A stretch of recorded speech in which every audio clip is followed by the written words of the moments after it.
Hello,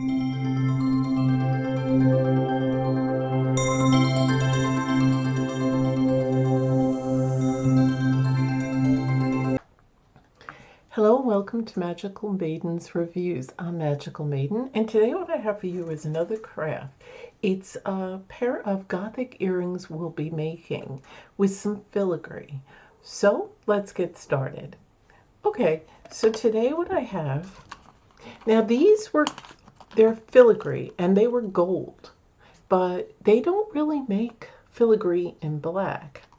The same with these bead cones. They usually come gold, silver, and brass way around. Okay, so now I went ahead and did this with the bead, but we're going to go ahead and finish this. Now, I'm making these earrings to match the Gothic Victorian Renaissance necklace I made, and this is the picture of it. Okay, so these are going to go with them. So these are kind of Gothic and Victorian or Renaissance, because they're all very similar, the Gothic, Victorian, and Renaissance. And okay, so the things you're going to need is some filigree, and I'll be putting the links below this video in the description box, so where you can get these filigree bead caps and the filigree shapes. Also, the shapes that were in the Gothic necklace will all be in that kit. You will have to paint them because they only come in gold.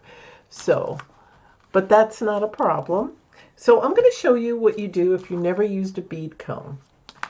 Okay, so that's what we're going to do first. So the first thing is we're going to get a piece of wire. Now this is 14 gauge, but you could certainly use a thinner gauge. So we put that through there. You want a bead that's left to right with the opening, not up and down. Okay, so now we wrap the second wire around about 2 to 3 times. And then we get our jewelry working tools cutter and cut off the excess. Then we make sure this one piece is straight because we want this to sit straight. So you might have to adjust the wire because it's probably going to get bent. And then we're going to poke it through. You can spread these out a little and then adjust them. So there's a hole up top, see? And that's where it's coming. And then you just pull your bead and then put the caps back. And you can leave the bead so it sticks out a bit. Now they make longer teardrop or cone shaped beads, and they're ideal for this. But just make sure that the hole for the bead is left to right, not straight up and down. You can do that, but you really would rather see the whole pointed end of that without having an eye pin on the bottom. Okay, now what we do is we cut the excess. Over here, there's a little excess because we want to make a loop. And then we take around those pliers and then we make a loop. And you want to make sure that loop is closed. And then we straighten it. Okay. Alrighty then. So there we have it. And they will make sure that they're kind of the same size because you want them to hang the same when we attach them. So now what we need to do is we have to get some earring fish hooks. The next thing you're going to need is a toothpick, some E6000 jewelry glue,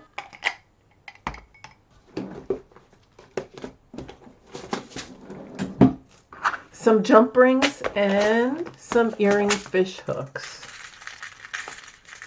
You can use any kind you want. I have these, so I'm just going to get 2 of them out. You also need your jewelry working tools. And the reason why you need your glue, and I'm going to be showing you that soon.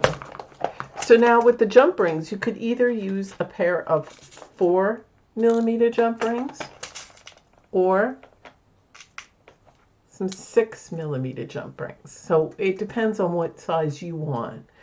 Now, The reason why you're going to need the glue is because we're going to use some of these, and I'm going to show you I have a jar full of acrylic gemstones. We're going to use the red for this. So when it comes time for that, we'll get to that. But we're going to hook up everything so that when we glue the gemstones, we don't jostle them about and then they can just dry. So that's why you need the toothpick and the E6000 glue. All right, so what I'm going to do is I'm probably going to try out the 4mm jump rings to attach the beaded cone. That, and I'm going to put it through the bottom part of this, and I'm going to close it. Now, if you wanted to use black wire and black jump rings, that you have to, usually you can't find it in a craft store. The same with the earring fish hooks. If you want that in black, you probably have to order them online. So there, I did it. That is completely attached. So now what I'm going to do, I'm going to go ahead and attach the earring.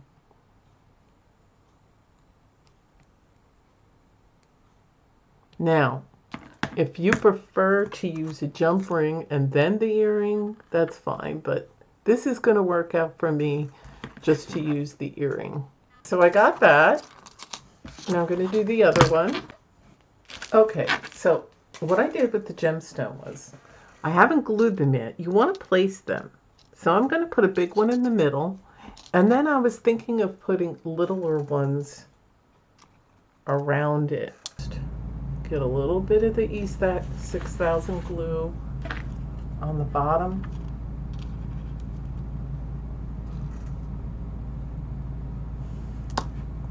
These are big enough to handle. It's the smaller ones. And you don't want to put too much glue. And then we want to put that in the center. Okay, and once you know that it's directly in the center, you're going to press down. Okay, so now what I'm doing right here is I'm cleaning them with a little alcohol on a Q-tip, just some rubbing alcohol, and it got the glue that got on these, and my fingerprint smudges all off. And now they're shiny and clean. Here they are, all finished and ready to wear. And like I said, you can pull these down a little more if you wanted a little more of the red beads showing. They're red. They're not exactly as red as the acrylic gemstones, but I got to go with what I got. They're going to look really nice with the necklace that I have. And I can't wait to wear it. And the next time, maybe you'll see it. Maybe you'll see me wearing this on a video. So they're very easy and fast to make. And again, I'll be putting all the links for the filigree and listing where I got everything. And it just looks so nice and I love it. Now the beads I had off of a lamp actually shade that I took off. So you could purchase the correct beads.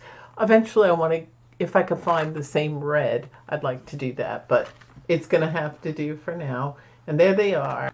And so don't forget to subscribe. If you're not subscribed already, click that notification bell so you're notified when I upload my newest content. Remember to like and also share this if you know anybody that might be interested in this craft. Leave a comment if you have a question or if you just want to say hello. And thanks for watching, and I'll see you in my videos. Bye.